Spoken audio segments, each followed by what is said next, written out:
हरे कृष्णा। ओम नमः शिवाय। प्रिय भक्तों, आप सबका हमारे YouTube चैनल में बहुत बहुत स्वागत है।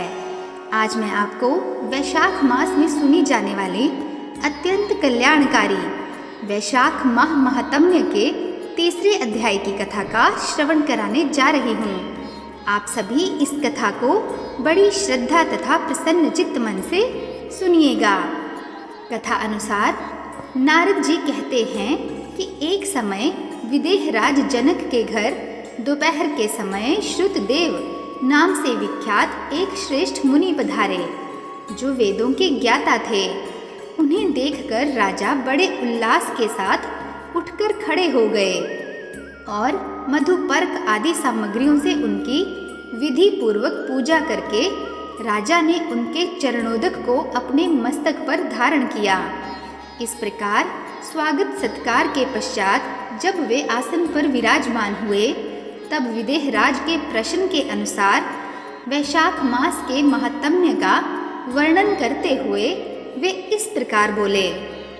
श्रुतदेव ने कहा, राजन, जो लोग वैशाख मास में धूप से संतप्त होने वाले महात्मा पुरुषों के ऊपर छाता लगाते हैं, उन्हें अनंत पुण्य की प्राप्ति होती है। इस विषय में एक प्राचीन इतिहास का उदाहरण दिया करते हैं। पहले वंग देश में हेमकांत नाम से विख्यात एक राजा हो गए हैं। वे कुशकेतु के पुत्र, परम बुद्धिमान और शास्त्रधारियों में श्रेष्ठ थे। एक दिन वे शिकार खेलने में आसक्त होकर एक गहन वन में जा घुसे। वहाँ अनेक प्रकार के मृग और वराह आदि जंतुओं को मारकर जब वे बहुत थक गए, तब दोपहर के समय मुनियों के आश्रम पर आए। उस समय आश्रम पर उत्तम व्रत का पालन करने वाले शर्तरचि नाम वाले ऋषि समाधि लगाए बैठे थे, जिन्हें बाहर के कार्यों का कुछ भी भान नहीं होता था। उन्हें निश्चल बैठे देख राजा को बड़ा क्रोध हुआ और उन्होंने उन महात्माओं को मार डालने का निश्चय किया। तब उन ऋषियों के 10,000 शिष्यों ने राजा को मना करते हुए कहा, ओ खोटी बुद्धि वाले नरेश, हमारे गुरु लोग इस समय समाधि में स्थित हैं। बाहर कहाँ क्या हो रहा है, इसको ये नहीं जानते, इसलिए इन पर तुम्हें क्रोध नहीं करना चाहिए। तब राजा ने क्रोध से विहल होकर शिष्यों से कहा, द्विज कुमारों, मैं मार्ग में थका मांदा यहाँ आया हूँ, अतः तुम ही लोग मेरा आतिथ्य करो। राजा के ऐसा कहने पर वे शिष्य बोले, हम लोग भिक्षा मांगकर खाने वाले हैं। गुरुजनों ने हमें किसी के आतिथ्य के लिए आज्ञा नहीं दी है। हम सर्वथा गुरु के अधीन हैं, अतः तुम्हारा आतिथ्य कैसे कर सकते हैं। शिष्यों का यह कोरा उत्तर पाकर राजा ने उन्हें मारने के लिए धनुष उठाया और इस प्रकार कहा, मैंने हिंसक जीवों और लुटेरों के भय आदि से जिनकी अनेकों बार रक्षा की है, जो मेरे दिए हुए दानों पर ही पलते हैं, वे आज मुझे ही सिखलाने चले हैं। ये मुझे नहीं जानते। ये सभी कृतघ्न और बड़े अभिमानी हैं। इन आतताइयों को मार डालने पर भी मुझे कोई दोष नहीं लगेगा। ऐसा कहकर वे कुपित हो धनुष से बाण छोड़ने लगे। बेचारे शिष्य आश्रम छोड़कर भय से भाग चले। भागने पर भी हेमकांत ने उनका पीछा किया और 300 शिष्यों को मार गिराया। शिष्यों के भाग जाने पर आश्रम में जो कुछ सामग्री थी, उसे राजा के पापात्मा सैनिकों ने लूट लिया। राजा के अनुमोदन से ही उन्होंने वहां इच्छा अनुसार भोजन किया। तत्पश्चात दिन बीतते बीतते राजा सेना के साथ अपनी पुरी में आ गए। राजा कुशकेतु ने जब अपने पुत्र का यह अन्यायपूर्ण कार्य सुना, तब उसे राज्य करने के अयोग्य जानकर उसकी निंदा करते हुए उसे देश निकाला दे दिया। पिता के त्याग देने पर हेमकांत घने वन में चला गया। वहाँ उसने बहुत वर्षों तक निवास किया। ब्रह्म हत्या उसका सदा पीछा करती रहती थी। इसलिए वह कहीं भी स्थिरता पूर्वक रह नहीं पाता था। इस प्रकार उस दुष्ट आत्मा के 28 वर्ष व्यतीत हो गए। एक दिन वैशाख मास में जब दोपहर का समय हो रहा था, महामुनि त्रित तीर्थ यात्रा के प्रसंग से उस वन में आए। वे धूप से अत्यंत संतप्त और तृषा से बहुत पीड़ित थे, इसलिए किसी वृक्षहीन प्रदेश में मूर्छित होकर गिर पड़े। दैवयोग से हेमकांत उधर आ निकला।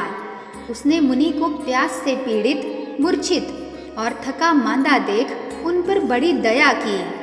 उसने पलाश के पत्तों से छत्र बनाकर उनके ऊपर आती हुई धूप का निवारण किया।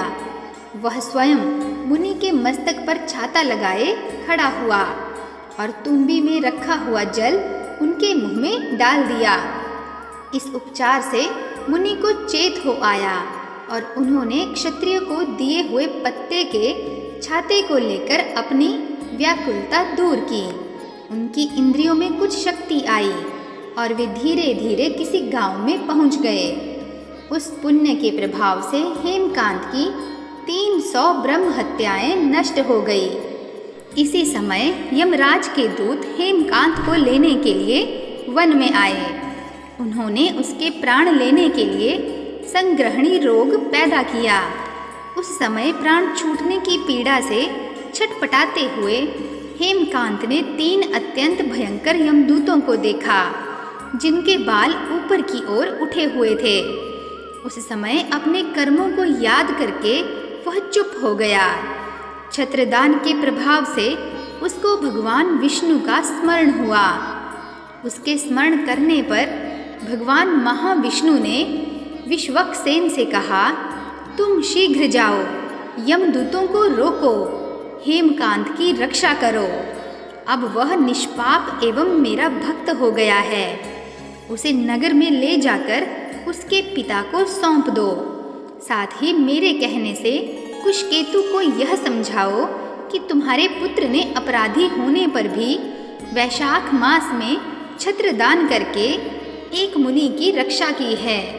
इस पुण्य के प्रभाव से वह मन और इंद्रियों को अपने वश में रखने वाला, दीर्घायु, शूरता और उदारता आदि गुणों से युक्त तथा तुम्हारे समान गुणवान हो गया है। इसलिए अपने इस महाबली पुत्र को तुम राज्य का भार संभालने के लिए नियुक्त करो। भगवान विष्णु ने तुम्हें ऐसी ही आज्ञा दी है। इस प्रकार राजा को आदेश देकर हेमकांत को उनके अधीन करके यहाँ लौट आओ। भगवान विष्णु का यह आदेश पाकर महाबली विश्वक्सेन ने हेमकांत के पास आकर यमदूतों को रोका और अपने कल्याणमय हाथों से उसके स्तंभ अंगों में स्पर्श किया।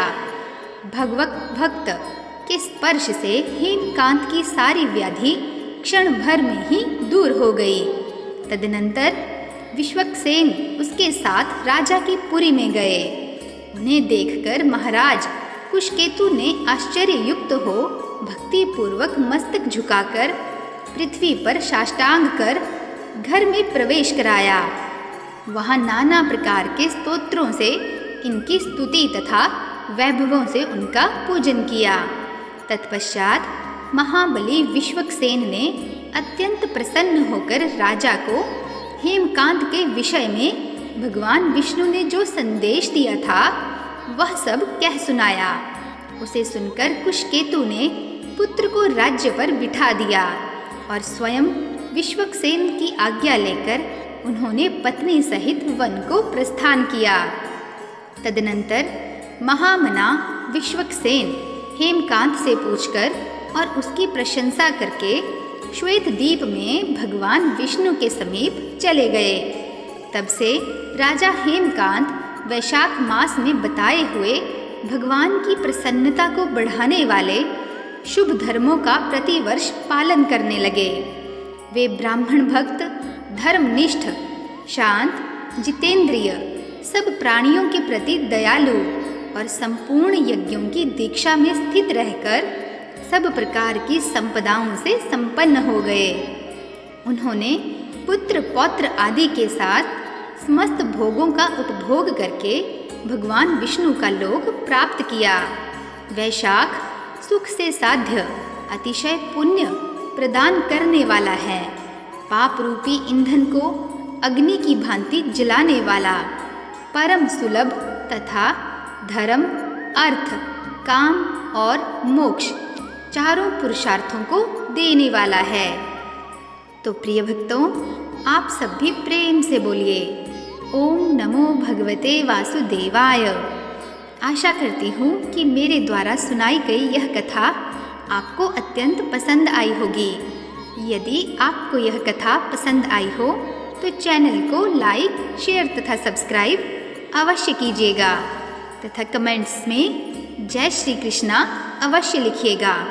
मिलते हैं नेक्स्ट वीडियो में, तब तक के लिए नमस्कार।